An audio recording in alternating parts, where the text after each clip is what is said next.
for frenzied running on a damp Suzuka circuit. Well, there's a few drivers sitting down in the cars, so that's a positive. The clock is up, and we have 1 hour, 29 minutes and 42 seconds, 41 seconds, 40 seconds on the clock. And we'll see what happens over the next hour and a half. So low grip conditions is the message from the FIA, and the quickest time earlier in free practice 1 from Fernando Alonso was a 1 minute 42.2. So that's the sort of benchmark to conditions on. But as I say, Ricciardo in the car, not got his helmet on or anything yet. Max Verstappen has his overalls around his waist, so he's not quite yet set to go. But it's always in these wet conditions of how much you want to, how much running you need to do, how much you need to learn. Because do you learn less in wet conditions than in dry conditions, Sam? How does it work? Because, you know, if this were a dry session, people would be doing 40 laps or so. You learn what you need to learn in those conditions. So you're not going to learn anything for the dry if it's absolutely soaking wet. And vice versa, if it's bone dry, you're not going to learn anything about the car in wet weather conditions. When you set a car up for the wet, you have to raise the car, you have to add softness into the car, and you need to normally add downforce. Those are things that you don't necessarily do when you want to go quick in the dry. So I don't think they don't translate, basically. Well, hashtag BBC F1, of course, if you want to get in touch. Jenny mentioned those permutations earlier on. I won't give you the whole list, but as she says, basically, if Max Verstappen wins the race and sets fastest lap, then he will be the world champion of 2022, his second Formula One world title, and he will then have as many world titles as Fernando Alonso. That's how easy it is to win 2 world titles. It amazes me. In fact, me and Andrew were speaking about this off air. It does amaze both of us that the man in front of us on the screen right now, has only got 2 world titles. Because he's held in such high regard. I think that I feel like he's almost been shortchanged. The fact that he's only got 2. Yeah. I feel like he needs it, or deserves, with his skill set and talent, he deserves as many as Sebastian Vettel. Do you think, is he the most legendary 2-time world champion? Like in 50 years' time? For me, yes. Jim Clark. Jim Clark's more legendary than Alonso, surely. Well, probably at the moment, yeah. We certainly, you know, when people compile their greatest driver lists, most times Jim Clark will be higher than Alonso. Is there a Jim Clark, Daniel Kvyat, because he died while he was still racing? I don't know. I don't want to get into that. Jim Clark was an all-time great. No, but you know what I mean, because that's sort of, you know, a career cut short. Is sort of what I mean by that. I don't know. So either we go now, we do our running, or we can wait until the conditions are a bit better. It's funny you said that he should have as many titles as Sebastian Vettel. He should have, by rights, 2 of Sebastian Vettel's titles if things had not gone, you know, badly for him in a way that was nothing to do with him. So in 2010 in Abu Dhabi, he was going to win the title if Ferrari hadn't completely messed up their strategy. Does that sound familiar to anybody? 12 years ago. And it's still happening. And in 2012, he drove, I was saying to Sam between the sessions, he drove what is the best season I've seen any driver drive ever, and only lost the championship then because of 2 instances of bad luck when he was taken out at the first corner in Spa by Romain Grosjean and at Suzuka by Kimi Raikkonen, and that was the 4th fastest car that year, that Ferrari, and he was world champion in it. And even then he only just missed out by 4 points, I think it was. It was a miscarriage of justice of the most extreme kind in 2012. Nicholas Latifi's gone out on circuit in the Williams. There's actually some pretty legendary 2-time F1 world champions. Graham Hill, 2-time world champion, but we're thinking that Alonso's better than Graham Hill. Not as good as Clark and Alonso. Okay, Alberto Ascari. Yeah, pretty good. That's a tough one to be. He's in pretty good company with two world titles, isn't he? Yeah. And Verstappen's about to be in the same company, of course. And then Fittipaldi and Hakkinen. I love Hakkinen, but I wouldn't quite put him up there. Would I? I don't know. Here's a question mark. Are those names that you've just pulled out of that as legendary two-time world champions, are they better than some of the three-time world champions, particularly thinking of Nelson Piquet and Jack Brabham? Yeah, so far it's okay. There's a little stream before turn 8, which maybe might be the limit for Inter, but everywhere else so far it's easy Inter. Copy that. Go out. Go out. That's Nicholas Latifi on the full wet tyre saying it's kind of easy Inter. There's a few little streams, but in general they should be on the intermediate tyres. I'd even throw Niki Lauda in the mix a little bit as well. Honestly, as a three-time world champion, you'd have to say Clark, Ascari, Alonso. Am I putting all of them above Niki Lauda as well? I think I might be. Fascinating stuff. We're only 6.5 minutes in and we're already bogged down in the history of Formula One. Nicholas Latifi, for whom Formula One will soon be history, is coming down in towards turns 1 and 2. I felt a bit unfair. It wasn't meant to be as harsh as that sound. That slam of Nicholas Latifi. It was just meant to be factual. In his last year with Williams, coming through the S's now, 5th gear through the left-hander, then down to 4th for the right, and then left again, and then right again over the crest of the hill, and then up into Dunlop, where Mick Schumacher had his accident earlier on, and he was obviously not ideal that he crashed, Sam, but he was sort of not a passenger, but it was one of those aquaplane ones, wasn't it? Well, he was a passenger once he hit that standing water, Jack. Absolutely. I mean, there's no driver in the world would have caught that once it let go. But the thing is it was on an in-lap. It was after the checkered flag. Was there any reason to be trying to push the limits through that corner on the in-lap at the end of a session? You know, you've done your practice start, just get the car round, put it back in the garage, and then speak about what you need to work on ready for free practice 2. Necessary shunt. I remind you, different set of rear brakes, all clear, and changes as discussed, quite light car. Be the final nail in the coffin, really.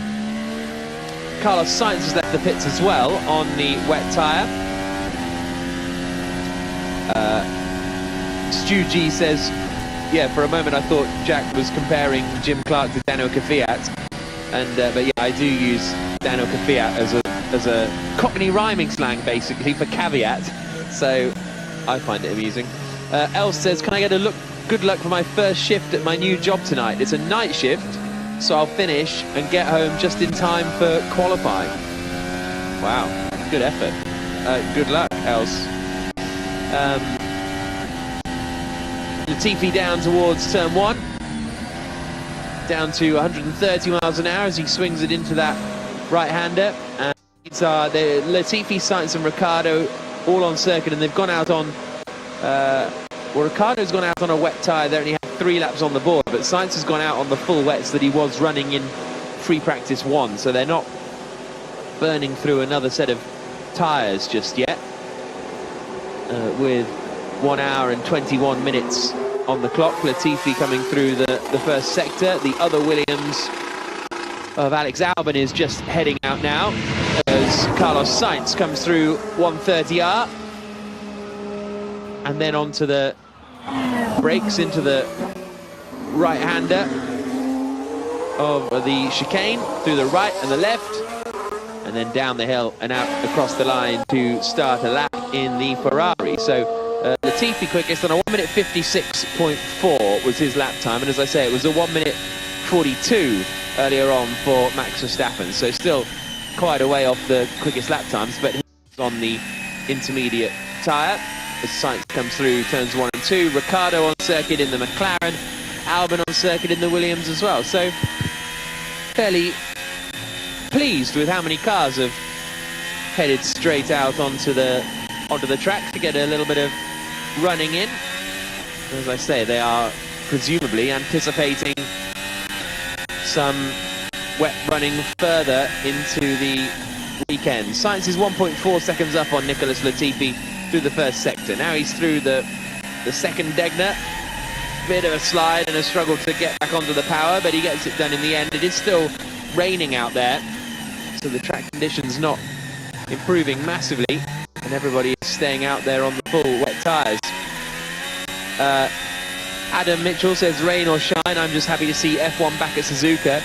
GM says, oh, here, okay, Andrew Benson. GM says, hi guys, loving the coverage. I put Mansell's 1 World Championship above some of those 2 and 3 World Championship winners' names. Mansell thoughts. I don't think I know your Mansell thoughts. Exceptional. Really? Yeah. Really? Yeah. I mean, I wouldn't have him at the very top of the lists, but, you know. Alonso level? No, oh, that's a really good... I would rate Alonso higher than Mansell, but I know people who might not agree with that. Like Nigel Mansell, probably. Yeah, definitely Nigel Mansell. Sam Bird's nodding, but I'm not quite sure whether he's on the Mansell or the Alonso side of that debate. Nigel was kind of pre my era, let's put it that way. So I grew up, as I was karting and getting into single-seaters, I grew up admiring Fernando Alonso. Nigel was kind of before my time. What impresses me about Fernando so much is his longevity as well. He's been going for so long at such a high level. If you compare it to football, for example, his longevity is like that of Ronaldo and Messi, and those are the only two in that sport that have been able to continue at such a high level for so long. He's the only one within Formula One who's been able to carry on for this long as well. You know, he's breaking all the records now for most races, most laps in Formula One, stuff like that. But he's done it at a high level as well. He's not pounding around at the back. He's always been competitive. Yeah, the word that I most hear in reference to Fernando Alonso when you speak to people in Formula One who know him and have worked with him is he's an animal. You know, and what they mean by that is he's just exactly what he's just completely relentless. Oh, and we've got a spin from, is that Latifi? Yes. Is that the chicane, I think, Latifi? So I'm not... There's the 2 streams that are probably going to be a bit on the edge for Inter, but everywhere else it's fine. Yeah, grip right now is much less with these tires compared to P1. Okay, yeah, it's good feedback. Just because they're not new. I'm not saying they were the 2 best drivers of the year, but 2 are definitely up there in the sort of top 5 drivers of the year. I would say 2 of them were from Alonso, when he, first of all, holding off Hamilton in Hungary for so long, which basically secured Ocon's win there. And also, how he put the Alpine on the podium in Qatar was remarkable. And he's done it again this year. Front row of the grid in Montreal. You know, he would have been on the first 2 rows in Australia if the car hadn't failed in qualifying. He was again outstanding in Singapore, completely destroyed Ocon in Singapore. And it slipped my... Where was the other mega drive he did recently? Not sure what happened there. The car, it was strange. Anyways, I'm okay. So, honestly, that looked like...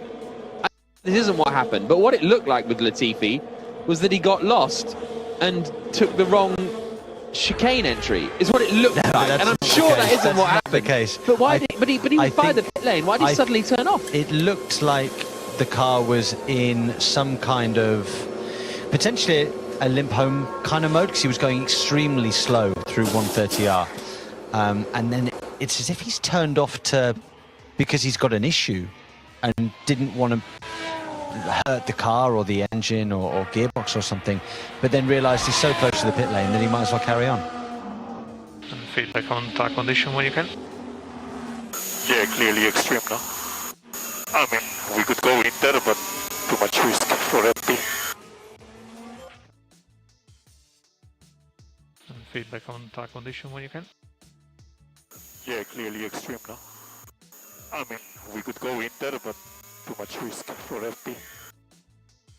This has actually just been off into the gravel with a couple of wheels coming into the Degners. Jenny Gow. Was it Silverstone, Andrew Benson? I think he finished 5th in Silverstone. It was relatively impressive. Either way, by the buyers, one should say.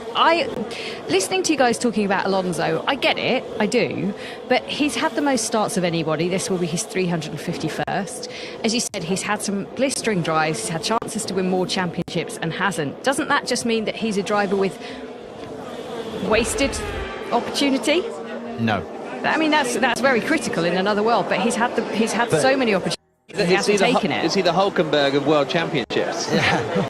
The only time, Jenny, when he's been in a car that's been really capable of matching another car to win a world title were his 2 years at Renault, when he won 2 world titles against one of the greatest of all time in Michael Schumacher and Ferrari. Since then, he's, unfortunately for him, through his own doing and through management decisions as well, and through the fact that the driver market hasn't worked out for him in certain ways, he's ended up not being at the right place at the right time. I think that 1 year at McLaren set off a chain of events of him going to the wrong place at the wrong time. If he'd seen out his contract in the right way at McLaren, maybe he would have got the right drive at the right time with the right people, and we could be looking at him as a 2, 3, 4, 5-time champion. But I certainly think that he's taken... Time to go. Okay, we need to keep the speed up on a call-up then. We need to keep the speed up on a call-up. No, we need to go the opposite. No way. Time's already gone. Yeah, it's PU temps. It's PU temps. Things that I think he, in hindsight, he would regret. In fact, he regretted them at the time, and partly because the team didn't handle that situation very well.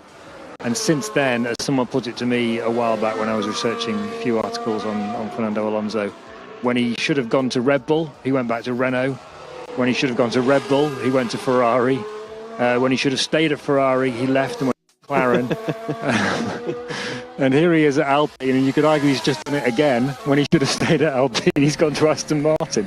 Yeah, that was just the question I was going to ask you, Andrew. So what do you make of his timing to walk away from Alpine and go to Aston Martin now? But for many in the room, you'd read it as he's done it again. Well, look, the way he describes it is you're either winning or you're no.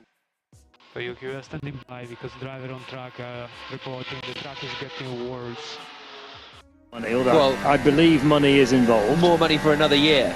Yeah, so I'll explain what I mean by that. So he's basically saying if you're 5th or 8th, it makes no difference. That's what he means by that comment.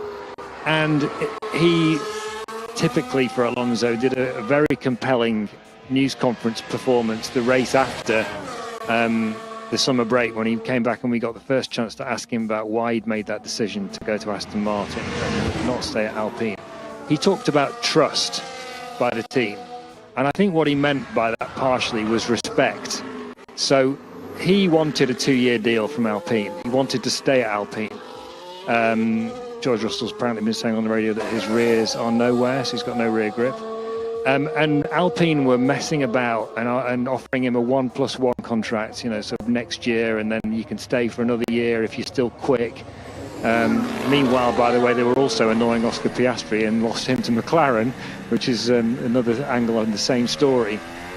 And he just got fed up with them. And at the same time, they launched while they were launching a program to find more women to race in Formula One, or women to race in Formula One. Laurent Rossi, the CEO of Alpine, made some remarks which I think probably didn't go down very well with Fernando Alonso, where he was talking about fitness levels and comparing Fernando Alonso to women drivers and saying, you know, he was fit but not that fit, you know, and all this kind of stuff.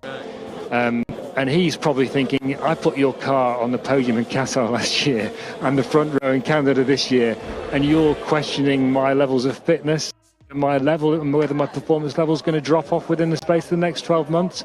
Stuff you, I would imagine, is what was going around. And how's the track? Wet. At the same time, actually, Alpines and the Aston Martins don't race that far apart quite a lot, even if they do qualify a distance apart. Alonso has it, he's well aware of how good he is. He will think, and he's... And how's the track? Wet. Lando Norris with his feedback. he believes he's significantly better than Sebastian Vettel, and I think quite a lot of people in Formula 1 would agree with him. He thinks he's going to get in that Aston Martin and go half a second quicker than it is at the moment. He expects the team to improve next year. So he's thinking probably if it's a step back for next year, it's not much of a step back. And I've got a team that wants me as opposed to a team that's messing about and has managed to lose its 2 drivers. You do. He's got a team that wants him, Andrew, but he's also got a team where his teammate... The rain intensity just slightly increased the last couple of minutes. Is with his contracts, he always tends to get updates and upgrades prior to teammates. Which is good for him, not so good for the teammate. Sometimes explains a little bit of the time deficit, also outlining his great driving, but you know, he does tend to get the good things first because he wants to be #1 driver. How will Lance's father deal with that if Lance gets upset about the fact that Fernando's getting things, upgrades, etc. first? Well, I know the subject of Fernando Alonso and his general reputation came up at Aston Martin before they signed him. And I know that the people who wanted to sign him went to Stroll, the team owner, and said, are you ready for this? You know, do you know what this is going to mean? Fernando Alonso is by far the best driver available to us next year. We want to sign him. But it's going to mean a whole load of stuff. It's going to mean you can't mess about with updates. You can't give them to Lance before Fernando. And it's going to mean that Lance has to shape up because this is another level. And apparently, Lawrence Stroll, to his credit, if this is true, said, yep, okay. If Lance has to shape up, he has to shape up. And actually... You know, what Lawrence wants Lance to be world champion. He's made that very clear. And he doesn't want him to be beaten by just anybody. But I'm told that he doesn't mind so much if he's beaten by an Alonso or a Hamilton. Interesting. Rather than a Sirotkin or a, an hour and 7 minutes to go. See, this time's flying by. And Carlos Sainz is quickest on a 49.615. 8 tenths ahead of Lando Norris in the McLaren. Ricciardo 3rd, Russell 4th, Albon 5th. Joe is 6th quickest for Alfa Romeo. Then we've got Latifi and Kevin Magnussen. The 8 drivers to have set a lap time. Quite rainy out there, not impossible driving conditions. Obviously, it's also easier at this point because they're by themselves on the circuit, so visibility not a major drama. And Lando Norris, 2nd quickest at the moment, 3 tenths quicker than his teammate Daniel Ricciardo as he went splashing through the puddles and tearing up a bit of the AstroTurf on the inside of the final chicane in that McLaren. Joe is just coming through the final chicane now, through the right, through the left, and then through the gentle right-hander that brings you out across the line, and Joe jumps up into 4th position then. So Russell's done a lap. I just read out the people who've done a lap, and Lewis Hamilton is just getting lowered down, and he is heading out now, I presume on the full wet tyres. Yes, indeed. So Hamilton now joins the circuit for Mercedes. He and Kevin Magnussen and Zhou Guanyu will be the only 3 drivers out there. And talking of Lewis Hamilton, Jack, and also in the context of drivers who are heading into their 5th decade and carrying on in Formula 1, it looks like Lewis Hamilton's going to be doing the same thing.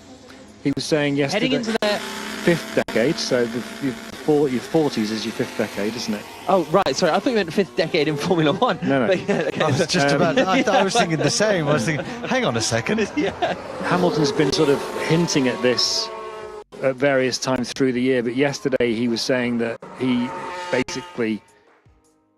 The tyre's going off 2nd lap. Still got a lot to do in Formula 1. And of course he's 37 at the moment, he's 38 in January next year. That means when his new contract starts, he'll be 39 going into it. I can't imagine he's going to do only only a one-year deal to stay at Mercedes from 2024 onwards, so he'll be into his 40s, still racing in Formula One. And I wouldn't be surprised, because it's not very long ago that Hamilton was saying, "Oh, I can't see myself going on into my 40s."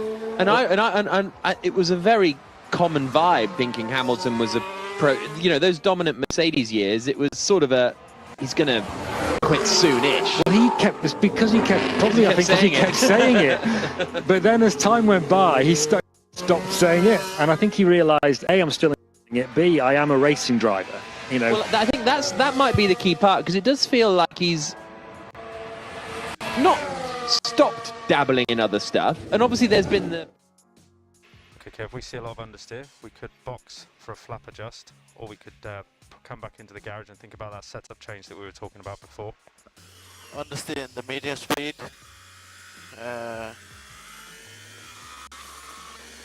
But in low speed, like turn 11 or near the spun. Okay.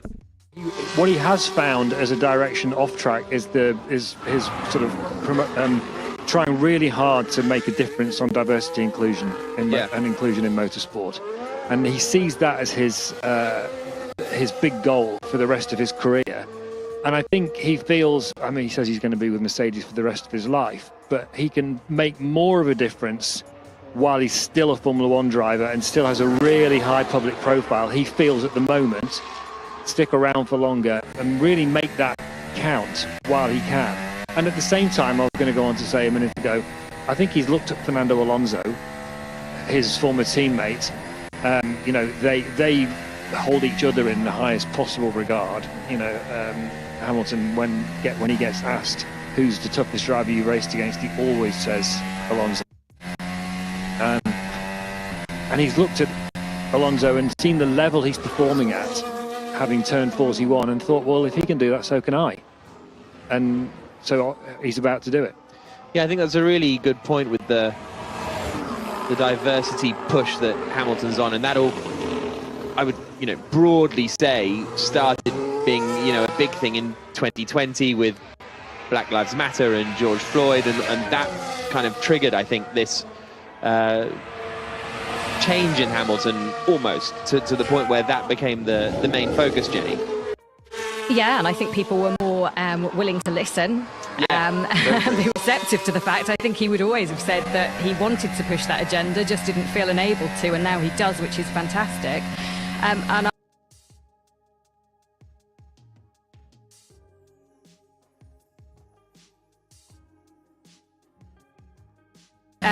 he does have a worry about picking it up again. So we've seen kind of a curtailment of some of those things that he used to be seen to do a lot. Like he didn't go to the Met Gala this year, for example. He always goes to the Met Gala, bought a table when he could. So I think he still has all his passions and they're all there. I just don't think he's able to get so involved with them as he has done before COVID. But I think he's still one of the most rounded individuals that we have in Formula One when it comes to like his off-track action. Yeah, absolutely. And he's just gone quickest. A new set of wet tyres for Hamilton because he didn't run any earlier on today. So he's done a 1:49.489. His teammate George Russell is the first driver to go out on the... Yeah, I don't feel a very good grip. The fastest first sector in a moment here. George Russell coming up through the left-hander of Dunlop now, through sector 1, and he does indeed go quicker than Hamilton in the first sector, so we'll see that lap time fall. No driving yet from Verstappen, Vettel, Perez, Alonso, Leclerc, Stroll, Ocon, Schumacher and Bottas. Meanwhile, Carlos Sainz has done 6 laps. George Russell has done 6 laps. Yuki Tsunoda's just gone 4th fastest in the AlphaTauri.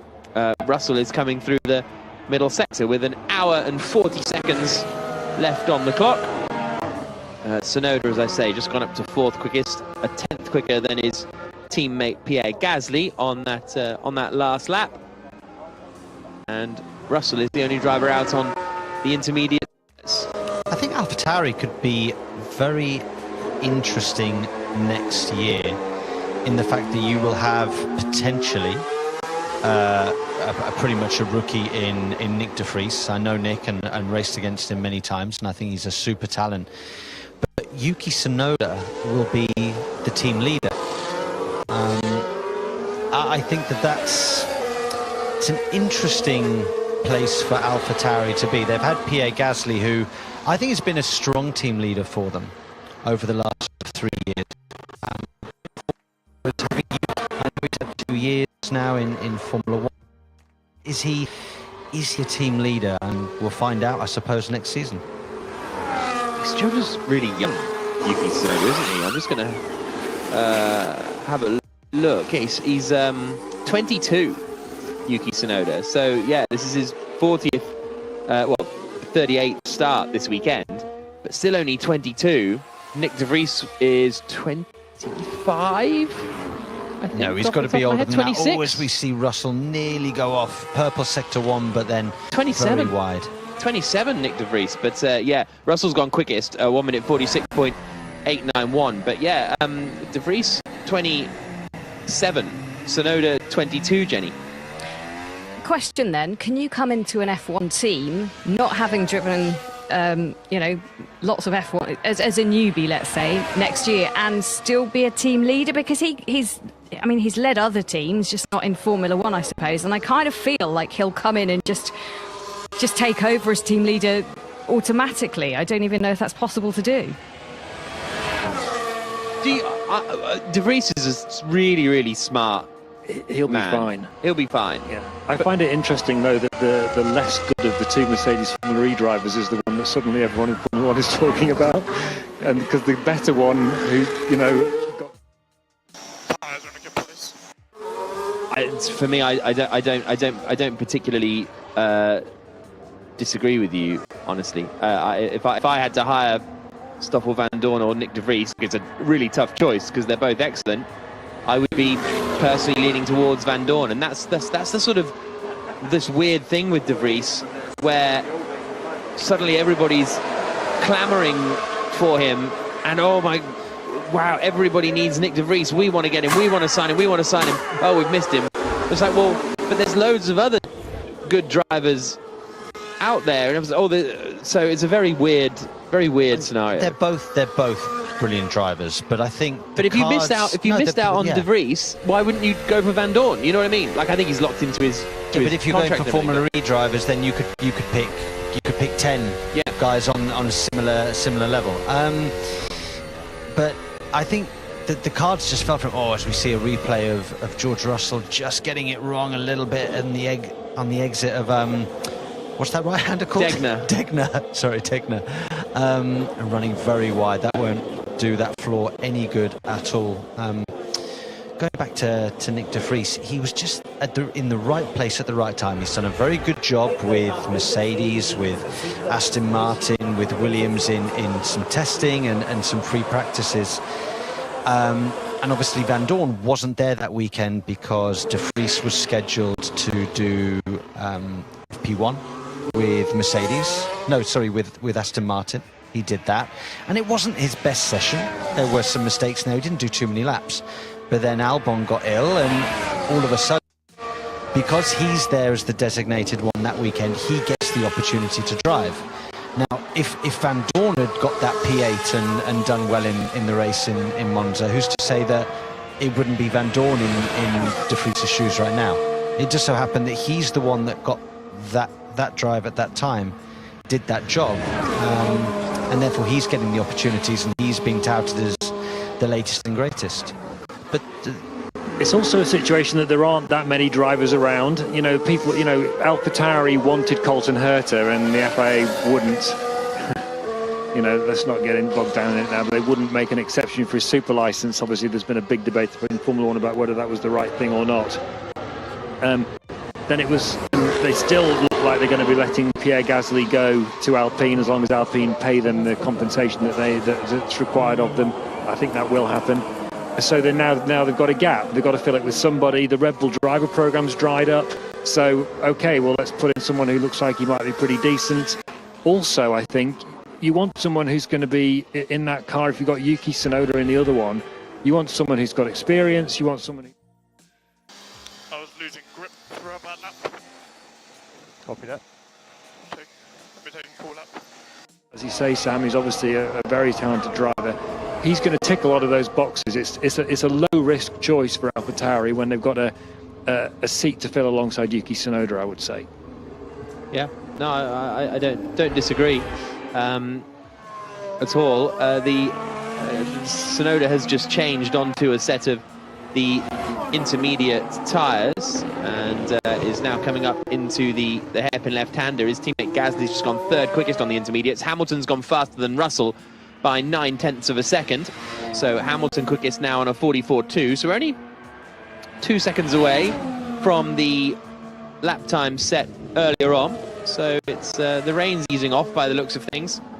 The Tsunoda comes through Spoon Curve and then heads back down towards the chicane. But I think it was for me it was the sort of the smartness of De Vries that kind of won out in Monza. He just drove very sensibly and very well, and didn't throw it off the road, and didn't, you know, that was kind of, well, he did a bit actually in quali and in practice. No, but he, as you would in your first Formula One race, exactly. Just no mistakes, bring the car home. He had a car that was capable of points, and as a world-class driver, he brought home points. I think the test will be further down the road, Jack. Yeah, absolutely. Tom says, we know which FE driver Jack would choose for F1, president of the Robin France fan club. Yeah. 3 minutes and 30 seconds. Would you? But that proves my point. Robin absolutely on his day would fully deserve a chance in Formula One, of course. Yeah. 53 minutes and 20 seconds on the clock. Russell is improving again in the middle sector. Verstappen is about to leave the pits now on a set of intermediate tyres. The engine fired up in the garage. And Tsunoda is in the gravel on the exit of Degner 1. Jenny? Yeah, on Tsunoda, it was weird. He came in for that pit stop for them to put him onto Inters from the wet tyre, but they lost a tyre somewhere. So he came in, he was at a really weird angle anyway, kind of pointing in towards the garage, and then they had to try and find an intermediate from somewhere. So eventually they found it, fitted it on, but obviously it worked out so well for Tsunoda and he's crashed again. He went deep in the gravel there, locked up the right front coming into Degner, and we've seen a few people get a little bit wide, but he just kind of went straight on almost. No, he had the rear just had a little bit of movement on entry. That then translated to a small lockup, and all of that meant too much speed going into the apex and missed the corner by a mile. Yeah. Russell improved on that last lap, but he's still 2/10 slower than Hamilton's 1 minute 44.3. So Tsunoda has off the road. There's also a yellow flag out there in sector 11. So who is that? Oh, it's Leclerc. Charles Leclerc at the hairpin, quite deep in. Might have just avoided the wall because it's quite deep gravel out there. And he's got to be careful getting it out, Jack. Make sure. Oh, it's well done there. The trick is to bring the clutch out very, very, very slowly. Otherwise, you will spin and you bury yourself in a hole. But he's got it out. I presume that's just a front lockup that he's not been able to stop. He's on an out lap as well. Yeah. It's his first lap on track. Off on the out lap's not great, is it? It's a bit better than binning it into the wall at Dunlop on your in lap. But yeah. The front left is in a strange shape. I don't know, I think it's quite a bit damaged. Not from the lockup, and before that, just going out the garage, he just looks and feels bad. Copy. The lockup, and before that, just going out the garage, he just looks and feels bad. Copy. So Leclerc basically saying his front left feels a bit sort of weird and damaged, not from the lockup, but from before, I guess. You can get this with some tyres individually or some tyre sets where they just don't feel like other tyres or tyre sets that you get given. I've had it in other championships and the one that I'm currently in as well, where you drive out on a set of tyres and it just doesn't feel right. There's something within either the structure or the compound that doesn't feel the same. And maybe Charles is saying, look, that front left doesn't feel structurally as strong, which then affects your grip and performance. as the other 3 tyres. 50 minutes and 5 seconds on the clock. Max Verstappen is out on circuit now, coming through the first sector. He is about a tenth slower than George Russell in sector 1. Perez has done the fastest middle sector of anyone. You just heard a bit of wheel spin for Verstappen coming out of the hairpin. Now he comes into Spoon. Tsunoda goes 3rd fastest. Whoa, Verstappen getting it turned around the second part of Spoon in the end. We'll get his middle sector split here. It's looking pretty quick for Verstappen. As he comes through now, he's half a second up on Hamilton's time, but Hamilton is improving on this lap as well. Sergio Perez goes 3rd fastest, 1.2 seconds slower than Hamilton. Verstappen onto the brakes, bouncing over the curbs on the insides of the chicanes, out across the line, and Verstappen goes to the top of the times, a 1 minute 43.571, 7 tenths quicker than Hamilton, but Hamilton is quicker than Verstappen in sector 1, so these lap times swapping around as Hamilton now is coming through the second part of Spoon. Little twitch on the rear, but keeps it all together. Heading towards 130R now. Leclerc goes up into 10th place on his first lap on the intermediates, so 3 seconds off the pace for Charles Leclerc. Hamilton doesn't look like he's going to beat Verstappen here. Through the chicane and out across the line. And Hamilton's going to remain in second place. He closes the gap a little bit. No, he gets Verstappen right at the end. Gets Verstappen right at the end by 0.03 of a second. Didn't look as though he was going to, but then managed to pull it off. But Verstappen's improving on this lap as well, so just getting quicker and quicker. Yeah, so when the track is extremely wet, drivers can do... I don't know what's going on there, but especially 14, it's like I've got once the downforce, it's just oversteer, massive understeer. Maybe doing out push, call, push on the extreme wet, and it's the same with the Inter as well. At the beginning, when it's the wettest that the Inter can take, people can do multiple laps, which is what is occurring right now. But as we get towards a drier circuit, I don't think we're going to see dry today, obviously, but a drier circuit, drivers might have to do a cool down in order to get a little bit of heat out of those Inters, because otherwise they're overworked and you tend to lose grip. Verstappen about to come across the line, and he goes back to the top of the times, 4 tenths quicker than Lewis Hamilton. George Russell has gone quicker than Verstappen has in sector 1 though. Full order at the moment: Verstappen, Hamilton, Russell, Bottas, Joe the top 5, Perez, Tsunoda, Vettel, Albon, Latifi the top 10, Ricciardo, Norris, Leclerc, Stroll and Gasly the top 15, Magnussen and Sainz the 17 drivers to have set the lap time. Mick Schumacher won't be taking part in this session after a crash after free practice 1, and Fernando Alonso is the only other driver in the pits. Ocon has just gone 3rd quickest on his first lap. Sainz now goes up into 3rd quickest, so Ocon drops down to 4th, so I imagine we'll see Alonso out fairly soon. As we approach the halfway point in the session, here comes George Russell out across the line, and he now goes to the top of the times, and that is just over a 10th quicker than Max Verstappen. Jenny. Yeah, Fernando Alonso's just in the car asking for his gloves, so he will be heading out shortly, all part of their plan. Clearly, he didn't fancy the extra running that this 90-minute session would have given him the chance of having. And just on that, this was meant to be the 90-minute dry tyre test for Pirelli. Now, clearly, conditions haven't gone their way, so it looks like they will reschedule. They were already doing it in Austin. Unnecessary, a little bit mid-corner. Needs must, so that's the plan at the moment. What's the forecast for Austin? I haven't looked. Nice? Or rain? Here's Verstappen's radio. Unnecessary, a little bit mid-corner. Mid-corner understeer for Max Verstappen is his feedback on the radio. Mid-corner understeer, which then translates to exit oversteer, because you haven't turned the car enough mid-corner. So yeah, I would agree with that. Austin weather looks all right. 32 degrees. Obviously, I can only see up to next Friday, but maybe there'll be a storm coming in after that. Jenny? Yeah, I concur with you. At the moment, it's still too far to get an accurate weather reading even for Austin. But at the moment, the temperatures are high for this time of year. They're around 30 degrees as a peak temperature, which is...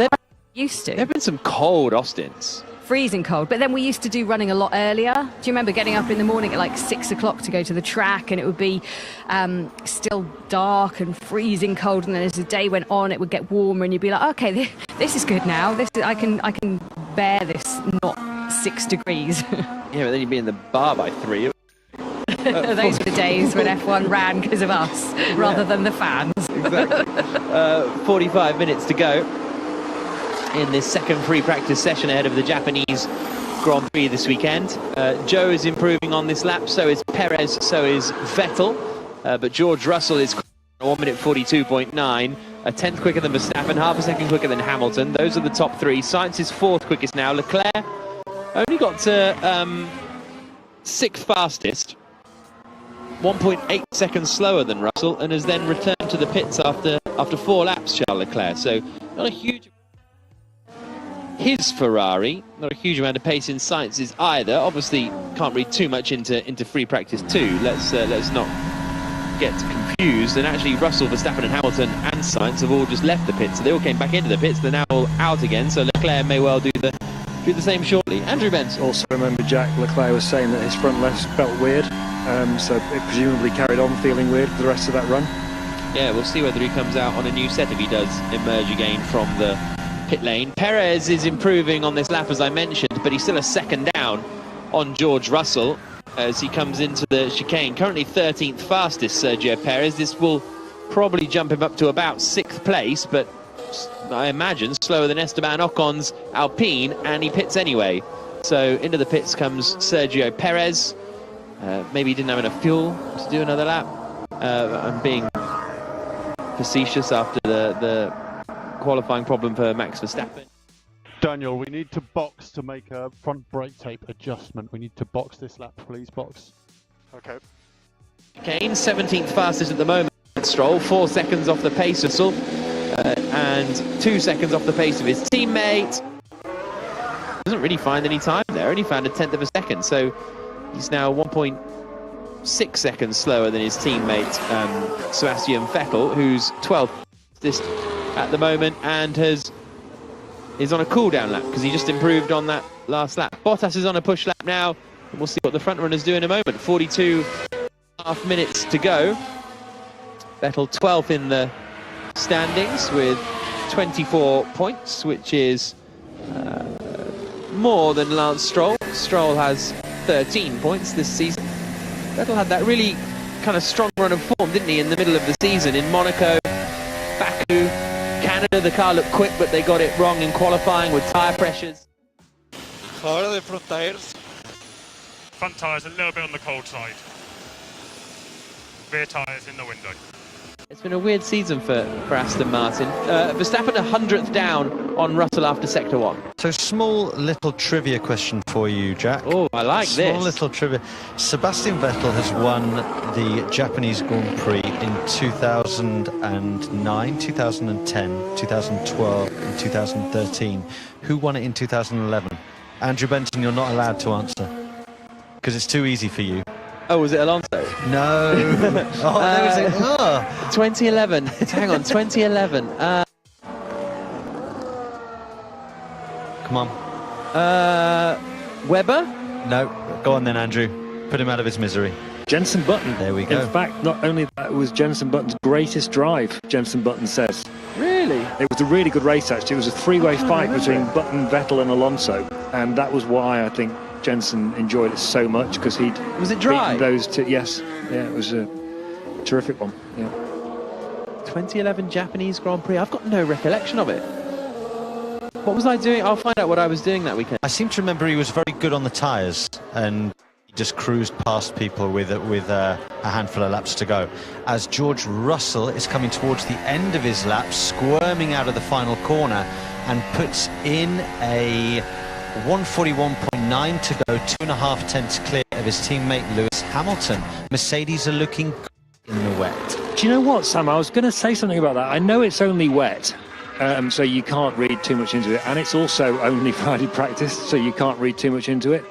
But I would say this is really encouraging for Mercedes. They didn't think they thought they'd be okay in Japan.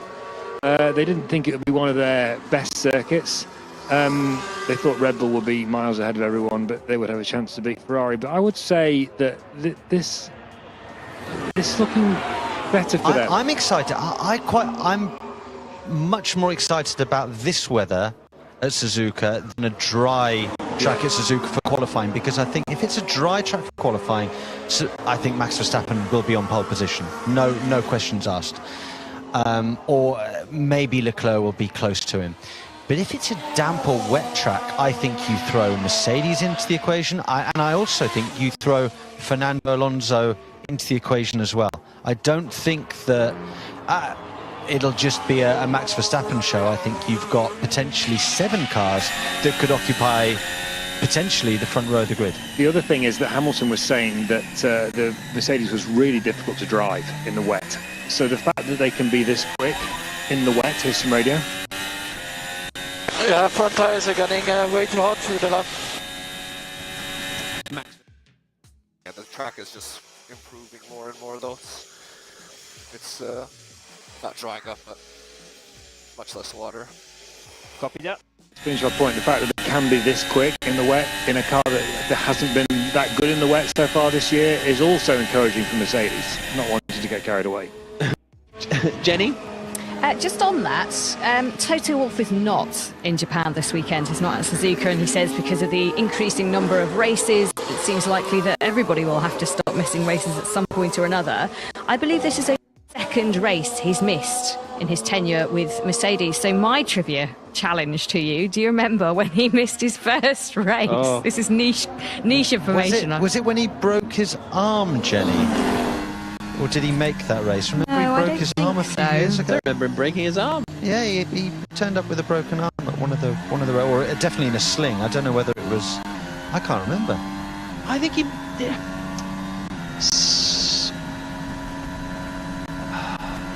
No, I don't think I've got it in my locker. I'm going to say Sochi 18. No, that would have been one to miss in fairness, but no.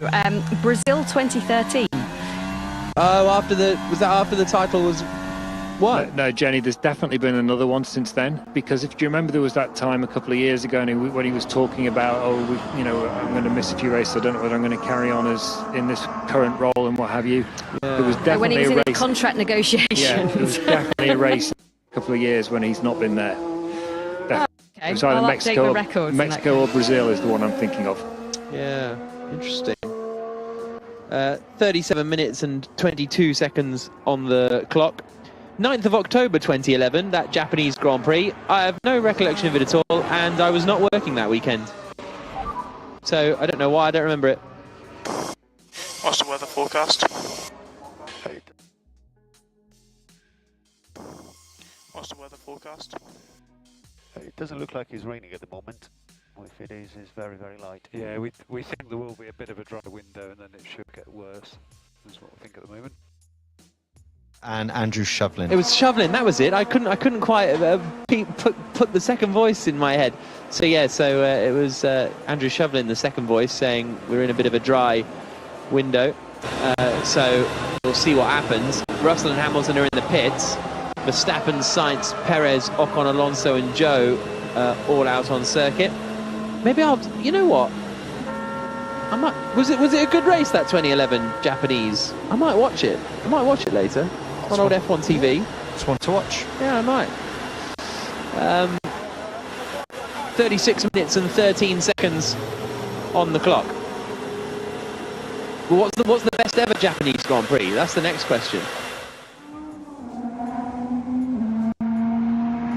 Best ever Japanese Grand Prix, Andrew Benson? 2005, surely.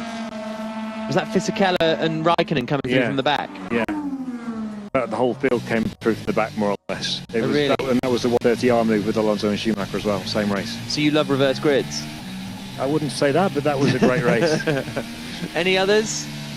What was 94? Was 94 Suzuka actually good, or was it just an oddity? It was good in the sense that it was an iconic race and definitely Damon Hill's best drive. It's the one with the split aggregate timings because of a red flag in the middle of the race in terrible weather, and Hill beat Schumacher on aggregate by half a second or whatever it was, where I think he accessed a level that he never got to before or after that race. I wouldn't say, but it was a great race in that sense. It wasn't like thrill a minute like 2005 was. Check the brakes, they are very long the last few laps. Okay, we're checking. Really, really good in terms of intensity. And actually, the Schumacher-Alonso fight in 2006 was very similar in terms of that was a title fight as well. They were going at it in a flat-out lap after lap after lap until Schumacher's engine failed, and that was the championship basically won for Alonso more or less at that time. And was that just as... I feel like that was just as ITV went to an advert break, or they came back from the advert break and Schumacher was on fire at the side of the road or something like that. I can't remember. There was a good one, I think it was... yeah, I can't... There's nothing particularly springs to mind since then. There was a dramatic one where Vettel made a load of mistakes. Remember when, was it 19 when he crashed with Verstappen and... oh, yeah. So that was quite action-packed as well. Yeah, that was 19, wasn't it? So we've just seen a helmet cam footage of a Formula One start, and it's not like starting a road car, everybody. It really isn't. I mean, the things that you have to do in order to get a perfect launch in a Formula One car are very, very intricate. If you notice there, Fernando Alonso had to do a thing called a bite point find, where the car ramps up and down and basically finds the perfect bite point with the point of the clutch, so that when he then disengages the clutch at a certain point, he has basically really, really good traction off the line. And then he has to add a certain amount of throttle. He gets that through the lights on the dash.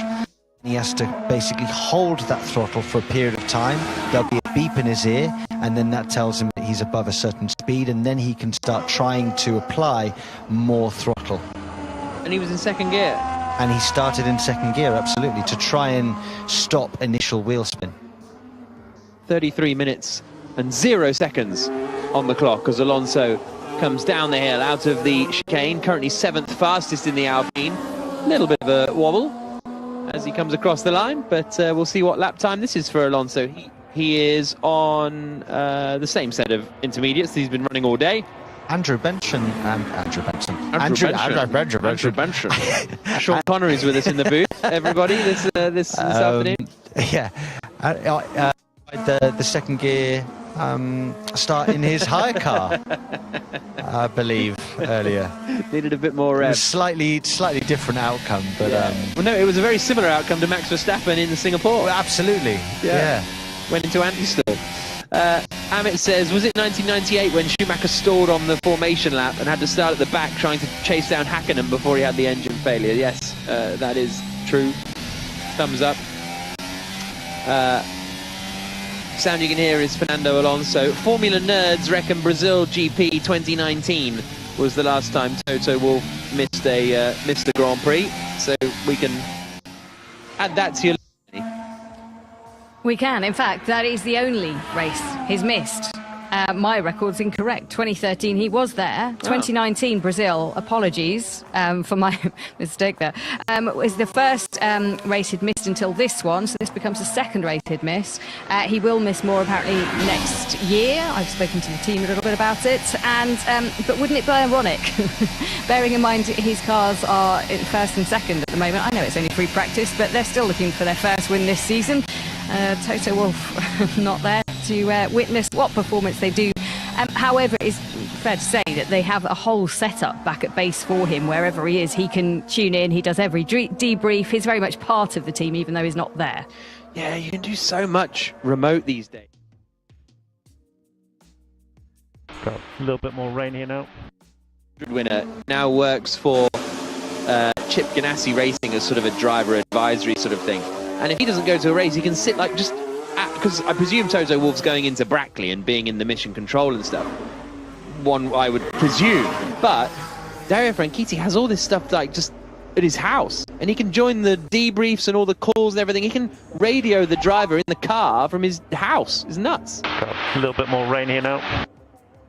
Alonso being told we're getting a little bit more rain now, which Alonso is probably aware of as he is on the circuit. Some of these intermediates are getting quite worn down as well, aren't they? Just looking at Esteban Ocon's tyres there. Yeah, we're now getting in that territory where drivers on the better wets or a second set of wets are going to be much quicker than the driver on a used set of intermediates, so it can cloud the speed of some drivers. I definitely feel like Alonso especially is better than being 1.5 seconds off the pace. I think if he were to bolt on a new set of inters like what Russell and Hamilton have done, he would be much closer to the Mercedes pair. Less than half an hour to go. Alex says, any love for Fuji 2008 maybe as a great Grand Prix? I think that's a fair shout, Alex. I quite like Fuji as tracks go. It was because it's a Tilke that wasn't terrible. And okay, it wasn't. Fuji's not a Tilke. It was track. Tilke adapted. It was Tilke adapted. Only a bit. No, exactly. That's what I mean. So it wasn't terrible. Here's Leclerc's radio. Yeah, feeling is still really bad for some reason. I'll try to make it better. Copy. Leclerc's gone out on the same tyres and says that the feeling is still really bad for... Yeah, feeling is still really bad for some reason. I'll try to make it better. Copy. Except that. But there was that great, well, it was sort of great, but it was sort of ridiculous. It wasn't quite... The Massa Kubica fight, yeah, exactly. Fantastic. It was sort of fantastic, but it was also sort of stupid. It's got the same vibes. This is going to be a bit of a nonsense comparison, I know. But it's similar vibes to Villeneuve Arnoux at Dijon in '79, where it's great entertainment, but also none of that should have been allowed. You know what I mean? Like track limits in that Massa Kubica fight, where they would have both had 15-second time penalties in the same way that Villeneuve and Arnoux would. It were run today, or maybe the FIA would just find a way to not give a penalty so that they didn't change the outcome of the race, but who knows. That was one of Alonso's greatest wins, actually, that race. He took control of the strategy from the cockpit and Really? said that who's my rival. Oh, Really? Perez has gone off. I'll put the hairpin. Very similar moment to Charles Leclerc earlier on today, and going straight on through the gravel, doesn't hit anything and manages to continue. But I thought that was that not the Grand Prix Hamilton one? No, that was 2007 in the wet Hamilton one. Okay. 2008 was the one where Hamilton got tangled up with Massa on the first lap. Yeah. And then it was Alonso against Kubica for the win. And Alonso ordered the team to short fuel him and said, I'll make the gap in the second stint, and did. Wow. But I thought that the Massa Kubica fight was in the wet though, wasn't it? Or was it in the dry? Was it in the dry? I forget. Maybe it was in the Massa Kubica, that was in absolute torrential It was torrential, rain. so I think it must have been the end of... Yeah, so it must have been the Hamilton win that fight was happening in. And that was also the kids thing with Mark Webber, wasn't it? Okay, copy. Mode charge. Mode charge. Something a bit strange going in slow speed. The car is pushing along almost like this. It didn't sound good. But then Vettel wiped him out behind the safety car. Yeah. Yeah. So Charles Leclerc, as soon as he said, I'm going to try and work this out, guys, he would have been trying to do that with software on the steering wheel, trying to manipulate the balance of the vehicle. He's given up on that set of tyres, I think. He's come in, and I think they might have... Well, let's see, Jack, have you got the information on what tyres Charles Leclerc's just gone out on? The same, he's on the same ones. Same ones again, okay. Apparently in that race, 2007, Fuji,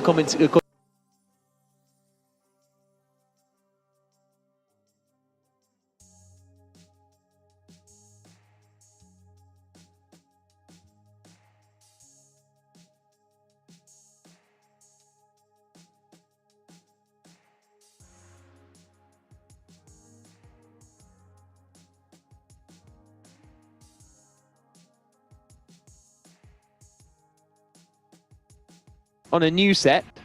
Charles Leclerc is just coming down towards the chicane.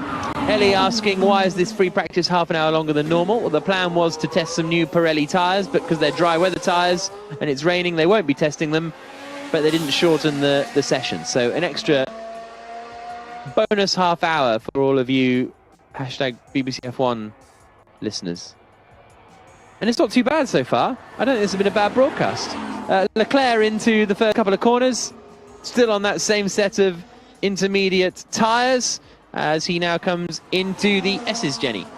Yeah, we heard him earlier on complaining when he went off that there was something that felt weird with his front left. Well, the team at Ferrari have been working on something to do with his brakes. Now they've obviously put him back out again, but if I remember rightly, last time out he had brake issues as well. So clearly there's something with that Ferrari that isn't performing as planned. So sometimes you get a brake split, it's very difficult to switch on a certain tyre. So if that front left is too cold in terms of its brake disc, maybe he would be struggling to get that tyre up to temperature or get it to work. 24 minutes and 20 seconds to go.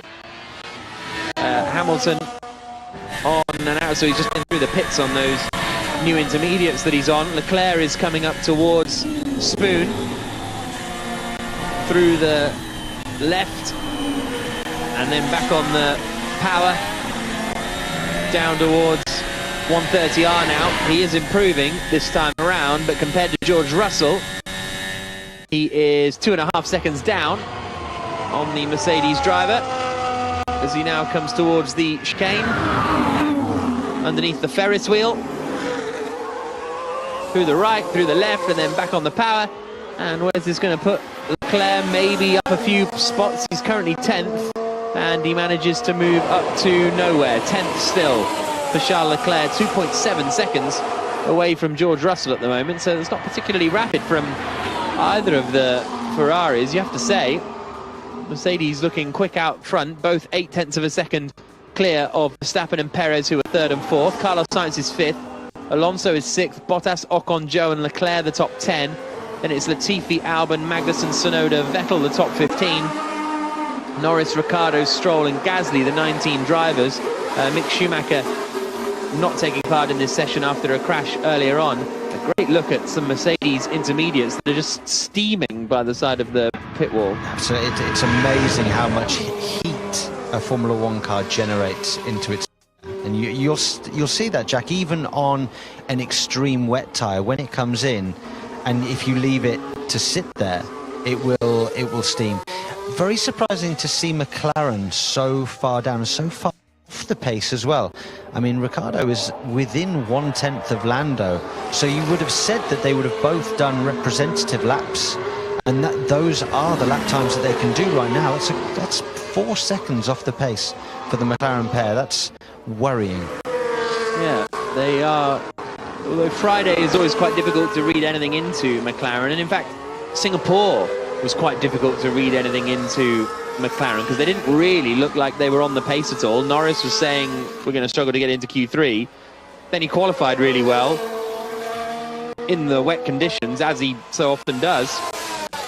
And then they raced pretty decently, and strategy came to them for Daniel Ricciardo too, so they ended up with a decent points haul, but on a weekend where they didn't actually have... And then obviously the Alpines retired, so they had a huge points haul considering they didn't really have the pace required at that point. So a good job from McLaren, and that's what they've done all year really, isn't it? They've just maximised everything and over-delivered in the car that they have. Hamilton coming up towards Spoon now. He is 38.9 in the first. I think he's quite loaded up here with fuel, Lewis Hamilton, with 21 minutes to go. We'll see what his middle sector split is, but I wouldn't be surprised if he's about 3 or 4 seconds at least off that time of George Russell. And in fact he's weaving around, so he might be just doing another lap to get them into tyres into the window rather than necessarily doing a long run. Can we box again and go plus 20? Maximum plus 4. Plus 4? Wow, there's something wrong, guys. So, as a reference, Sainz, same amount of laps on tyres, he's just done 45.9. In fact, he complained, if you remember, after in Singapore because they'd put him on new tyres when he wanted to be on scrubbed, because he felt that they would have given him obviously less grip off the line, but would have got it to temperature to a more stable condition quicker in the race. 20 minutes and 20 seconds to go. On that front, it's interesting, Mercedes have used quite a lot of sets of tyres, so far today. I think this is Hamilton's third set of inters, and he's only got 4 for the entire weekend. So they can't be, either they're being very careful with each set and not overusing them, or they're not expecting that much rain for the rest of the weekend, or a bit of both maybe. Yuki Tsunoda, the first Japanese driver to race in the Japanese Grand Prix since Kamui Kobayashi in 2014, when he was racing for Caterham as Marcus Ericsson's teammate that weekend. Favourite Japanese F1 driver? I'd say Kamui. Yeah. Yeah. I like Kamui. Yeah. It's I can't believe it's 10 years ago. Well, to the weekend, that Kamui scored a 3rd place finish at his home Grand Prix here at Suzuka. Unbelievable. I don't know where the time's gone. I remember that one, actually. I think I remember watching that one for sure. I remember watching 2002 when I remember watching when Takuma Sato scored points and the place went crazy. I remember watching that in a caravan one morning. Andrew Benson, your favourite Japanese racing driver? I don't have a favourite Japanese racing driver, but I tell you that Kazuyoshi Hoshino would probably have been the best Japanese Grand Prix driver if he'd ever got a proper chance. Tell he the was story. very highly regarded, Kazuyoshi Hoshino. But, so why didn't he get a chance? He just never... When was this? Hang on, Kazuya Oshima? Hoshino. Oh, Hoshino, okay. When was this? What era are we talking? Back in the day, Jack. You can look it up for me. Okay. Hoshino. There's some fabulous talents, I've got to say, in Super Formula. I mean, they really do produce a very strong This driver. really was back in the day. He's 75 now. So this is the 70s we're talking. Okay. Interesting. So he won Japanese Top Formula 4-5 times. He won it into the 90s. So complete Formula 1 results. So he only did 2 Japanese Grand Prix with Heroes Racing in 1976 and 1977. So he did the Fuji races, retired in 76 and then finished 11th in 77. But he was a mega, was he? Absolute legend. Yeah. Really? Why? He was still racing against Eddie Irvine in the night, and Hans-Harald Frentzen and Mika Salo and that lot in the 90s. Yeah, he was. Yeah. He was properly quick even then as well. He won in 1993. He won the that Japanese Top Formula Championship. Yeah. Beat Eddie Irvine to the title. Yeah, I told they you. were tied on points, but he won on countback because he'd won rounds 2 and rounds 8, which were Fuji. Both I've opened the door to another world for you here, Jack, haven't I? And Eddie Irvine only won 1 race that year, which was round 4 at Suzuka. And Irvine was always great at Suzuka, wasn't he? Who else was... Irvine said he was always great at Suzuka. Ross Cheever. Never really heard of Ross Cheever. Marco Apicella.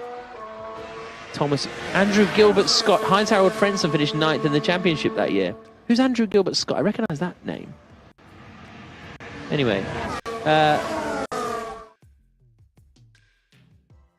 degradation. What's that rear now? A bit.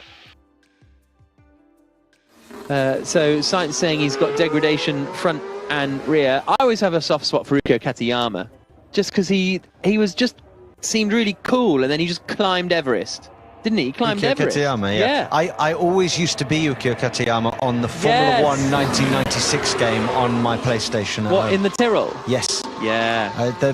It was yellow and white, I think it was. And he had a really cool helmet, the purple with the white, big white stripes. And on novice mode, I'd win every single race by about 45 seconds, so it was great. Really? Yeah. I'm still on novice mode right now, in real life. Yeah. So we're seeing degradation now on Carlos Sainz. That's because the track is drying out. The tyre pressures will be going up, which means there's more air in the tyre, obviously, and you're losing tread in the middle of the tyre. And at that point as well, you're starting to lose grip. So we're getting actually to a point where the track is potentially slower than what it was 15, 20 minutes ago, because there's simply not enough tread on these tyres. Is, dare I say, it's slightly greasy now, and it's now at a point where the cars are overheating the surface of the tyre.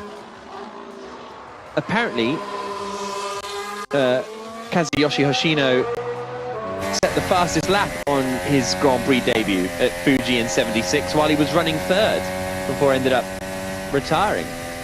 Thank you to a contributor friend for that. 15 minutes left on the clock. Jenny. Yeah, just looking at McLaren at the moment, they're currently down as 16th and 17th. Now, they do have the update that they ran in Singapore on Norris's car on both cars. It's a bit of a different concept, all to do with the inlets, side pods, all of that sort of stuff that they're looking at still with regards to the philosophy they take next season at McLaren. But obviously, Norris had a good run out last time in Singapore. Ricciardo has those on his car, but we don't think they've done a low fuel run yet, which is why they're currently down towards the sort of rear end of running. And a lot of work going on Kevin Magnussen's car at the moment. He's the sole Haas driver out there because Mick Schumacher's sitting out the session after a crash right at the end, kind of after the checkered flag of free practice 1. So they're changing his chassis. They're just doing setup work at the moment to Magnussen's car, though nothing dramatic. Okay, thank you very much for that, Jenny. This is great. This is great stuff from Kieran. So, confusingly, the 1996 F1 game was based on the 1995 season. So the yellow Ukyo Katayama car was the Minardi in F1 97. Yes, that's the one. Yeah. Yep. Kieran, I salute that instant knowledge. That's honestly exceptional. That's one of the best tweets for me we've ever had on BBC F1. I love that just instant level of pointless knowledge. Love it. Thank you so much. So what we're seeing now is, I think a lot of people have kind of given up on the session now because that's why I'm reading all these tweets out. But I'm going to explain why they're giving up the session. Basically, because there's such a limited amount of wet weather running tyres available on any given weekend, and we've had now 2 free practices in the wet. There's only so, and the track is drying out. You don't want to overuse.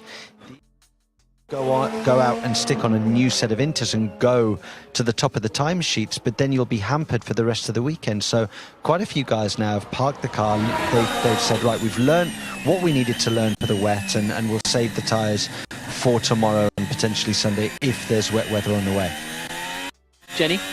Yeah, I think the Pirelli test was also officially called off quite close to the beginning of this session. Now, if they were doing a slick, of course, we all thought they wouldn't be able to do that, but run plans were still kind of leaning towards doing Pirelli tests. So I just wonder if they've kind of run out of run plan because they're so used to doing an hour now.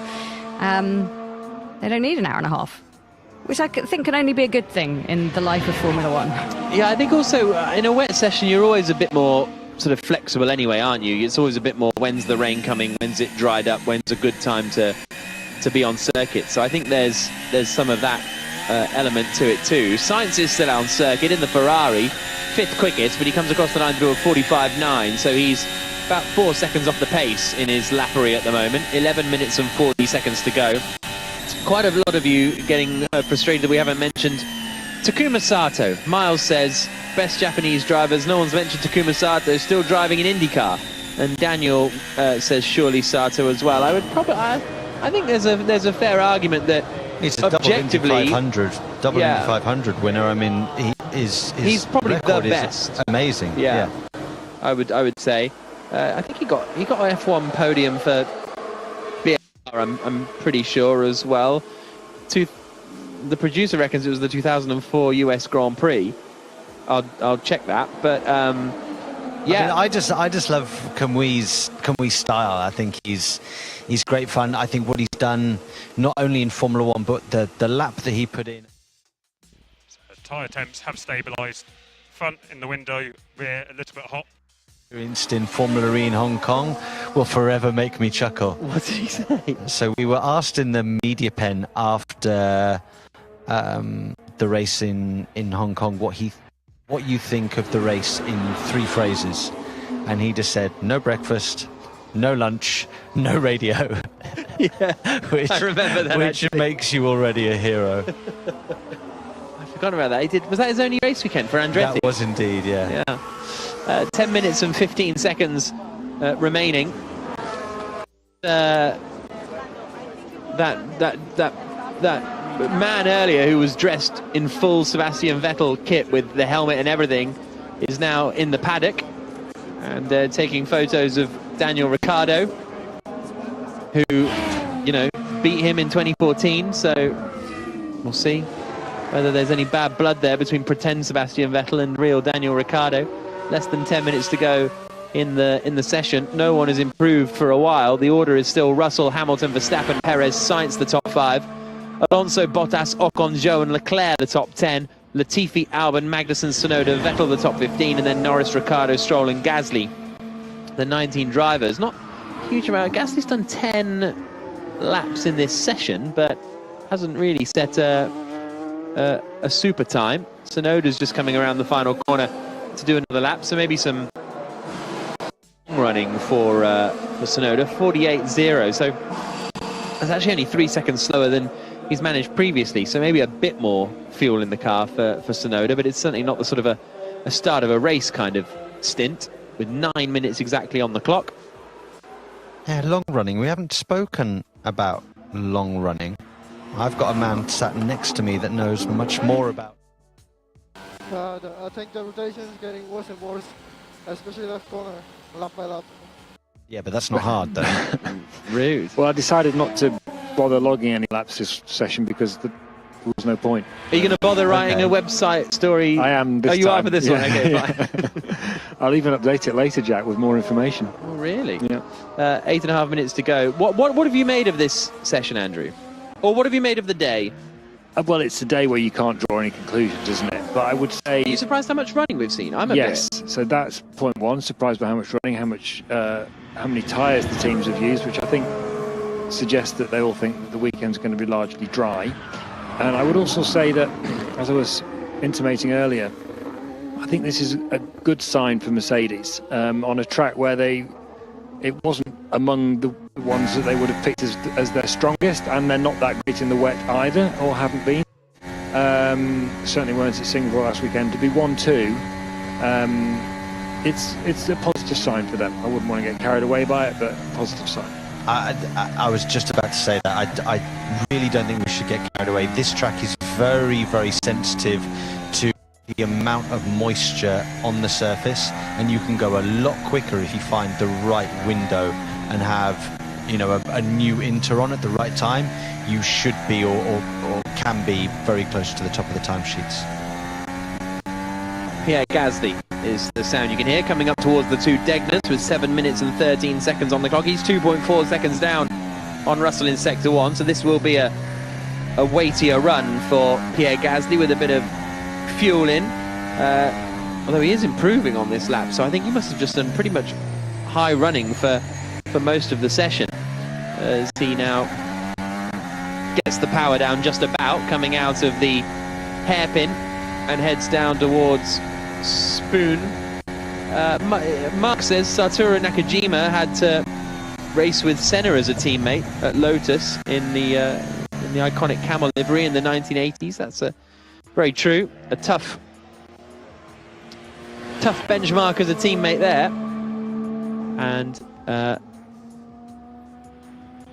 4.5 seconds off the pace Pierre Gasly is after the middle sector now. So he is going to improve his lap time, but I think he's going to stay in 19th place. So a bit of a curious one this for Gasly. Gets on the power, out across the line. Does he get ahead of Lance Stroll? No, he does not. Remains 0.3 of a second behind Lance Stroll. How much of a problem will today be for Mick Schumacher missing FP2? Is this a big chunk of time to miss, or does it depend if it's dry? If it's damp tomorrow, then yes, it's massive. If it's dry tomorrow, he can reset and go again, because it's more of a level playing field again for him. But certainly if the conditions are mixed in regards to it being wet, then absolutely. And he won't have any confidence going through the long left-hander that winds up the hill before Degner. Yeah. Dunlop. That's the one. Dunlop. Tsunoda, sparks flying off the underneath of the car as he attacked the curbs at the first Degner. Max Verstappen just getting a replay of him coming through Degner. Well, just him also whacking it, and the car's really bottoming out there. Just saw that from Tsunoda, and the same is true of Verstappen, who's still out there lapping. 23 laps for Carlos Sainz. Pierre Gasly is just understeered off the road a little bit at the first part of the spoon curve. Kevin Magnussen has just left the pits on a new set of intermediate tyres then. So Magnussen out on a new set. I don't know. It's horrible. Horrible. Okay, yeah, box. Russell in the first sector, so Magnussen will jump up a few places here if he completes the rest of the lap neat and tidy through the hairpin, and then heading down towards Spoon.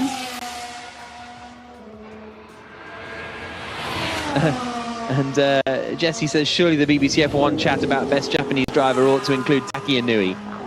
I think, yeah, Taki Inui, a legend in his own way. Highly amusing man. I never met him. I'm not saying I've met him, but just on the socials and everything, he's very, very funny. Magnussen 8/10ths down after the middle sector on George Russell. Not the greatest F1 career though for Taki Inui, but I think he would accept that. I think he does lean into that, to be perfectly honest. Here comes Magnussen out of the final chicane, out across the line, and Magnussen goes up to 5th place in the end, 1.2 seconds away from George Russell, but that is exactly what you were saying, Sam. That's what a new intermediate will give you. Exactly, but now, as long as it doesn't rain again, it's absolutely fine, and he's done a performance lap time on a drying circuit. But if it does rain all day tomorrow and all day Sunday, it's a lap like that where it looks great today could hamper the rest of your weekend, because there's no real need for it at this stage in free practice 2. But I've heard that the weather should be a little bit better tomorrow, right, Jack? Yeah, the weather tomorrow looks pretty decent. A sort of 10% chance of rain all day. And then Sunday it looks a bit rainy, especially Sunday afternoon. Jenny?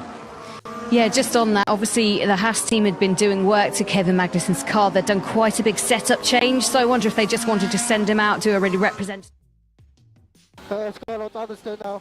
Copy, Yuki. Considerable amount of running time. He's done 14 laps, so that might have just been more for their data and his feedback and information than just to kind of go out there and put a smart lap together. 2.5 minutes to go. Fernando Alonso still lapping as well. The 2 Mercedes in the pits, as I say. The 2 Red Bulls still lapping. Magnussen lapping. Both Ferraris are in the pits. Only 10 laps for Charles Leclerc in that session. Had that strange feeling that he was talking about, the little trip through the gravel as well. So he's going to end the session down in 11th place. Sainz has done 23 laps, but will end 1.2 seconds off the pace of George Russell. Fernando Alonso running 7th at the moment. That's the sound you can hear, and he's on a longer run as the car.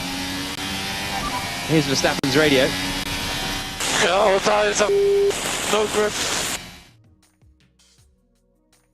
Oh, that is no grip. He is on to be fair, he's on a set of intermediates that's done 24 laps now, so that's a big old chunk. I'm not surprised there's no grip. Yeah, they are old and worn, so yeah, it's no surprise on a circuit where you know, new tyres are very, very nice to drive around this circuit. Old tyres, not so much. It becomes far more tricky. Just getting a look at the Aston Martin coming up towards spoon curve of Lance Stroll. Turns into the left-hander, nowhere near the apex, and then runs out wide. And it doesn't look like he's got much grip either, does it? No, he's got a band in the middle of the inters on the rear that look very much like they're down to a sort of slightly harder compound, less rubber, and that's why people are struggling now, because the middle of the tyre is wearing down. Kind of like when Hamilton won the championship in 2020 in Turkey, and the intermediates had almost become a sort of slick down. The actual contact patch was basically a slick by that point. Russell is back out on circuit, as is Hamilton, so they're going out to do a practice start right at the end of the session, and they're going to finish the session first and second by the looks of things. Only 9 laps as well for Daniel Ricciardo and 11 for Lando Norris. Jenny mentioned McLaren's a little earlier on, but they haven't done a huge amount of running in this session as the checkered flag is out. So that is the end of free practice 2. An hour and a half of wet driving around Suzuka, always pleasant. And George Russell ends the session quickest on a 1 minute 41.935, a couple of tenths quicker than Lewis Hamilton, 8 tenths quicker than Verstappen and Perez, and then Magnussen 5th, 6th for Carlos Sainz in the Ferrari, Alonso 7th in the Alpine, 8th for Valtteri Bottas in the Alfa Romeo, 9th was Esteban Ocon in the Alpine, 10th Zhou Guanyu, 2.5 seconds slower than Russell.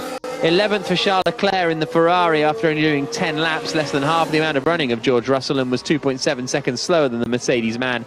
12th for Nicolas Latifi in the Williams, a 10th quicker than Alex Albon. 14th for Yuki Tsunoda, 15th Sebastian Vettel.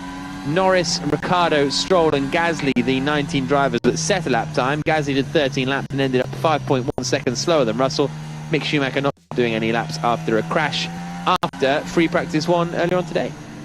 And that is our practice session done and dusted for your Friday in Suzuka. A wet day, which means very difficult to really read too much from the running. But it is the Mercedes duo of Russell and Hamilton who lead the way. And as Jack said, no running for Mick Schumacher in free practice 2 because of that crash earlier on today.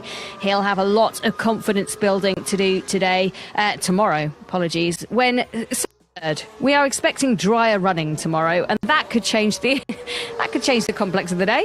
It changes everything. So tune in tomorrow, guys, and you'll see who will be on pole position for the Japanese Grand Prix. Well, it also means you've only got an hour to get ready for qualifying now. If it is going to be a dry one, you've only got an hour. You've only got a couple of sets of tyres. That's why simulators are so important, Jack. They will have done a lot of laps today, yesterday, in the weeks just gone by on the simulator. And these simulators are so accurate. They can get them within half a tenth of what the real car does, and it genuinely performs like the real car. So setup tuning will have been done. They will have a decent baseline. They know the cars now. We're into, what is it, the 18th race of the season?